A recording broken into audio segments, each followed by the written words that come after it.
কি রান্না করছো আজকে? ভালো কিছু করো, আজকে রবিবারের বাজার। বেশি কিছু করতে হবে না, একটু মুড়ো ঘন্ট করো। মাছে মাথা নিয়ে এসেছিলাম এদিনকে। হ্যাঁ আছে। মুড়ো ঘন্ট করো, একটু ঝুরঝুর আলু ভাজাটা তো তুমি ভালোই করো, এটা তো তুমি করতেই পারো আজকে। আর কাতলা মাছের কালিয়া, চিংড়ি মাছগুলো ছিল না, চিংড়ি মাছগুলো করে দিও। ওই খাসির মাংসটা না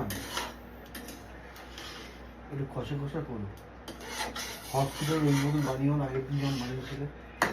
আজকে রবিবার। দেখতে পাচ্ছ তো, কষা কষাই ভালো করে রান্না করছি, কিন্তু ভাত করছি আর কিছু করতে পারবো না।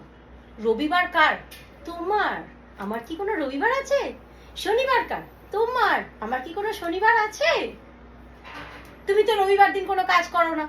এই খাসির মাংস, পুঁই শাকের চচ্চড়ি, এঁচড়, চিংড়ি মাছ, মালাইকারি, কাতলা মাছ। আরে বাবা, কাতলা মাছের মাথা দিয়ে ডাল করার কি দরকার আছে? সারাদিন তো আমার মাথাটা চিবোচ্ছ, আমার মাথাটা দিয়ে ডাল করে নাও, খেয়ে নাও। হে প্রভু, কেন যে বলতে গেলাম কথাগুলো। অ্যাকচুয়ালি মাছের মাথা দিয়ে ডাল। রবিবার, রবিবার খালি ওনার এক কাজ। আমার তো কোনো রবিবারই নেই, আমার কোনো সপ্তাহই নেই, মাসই নেই, কোনো বছরই নেই।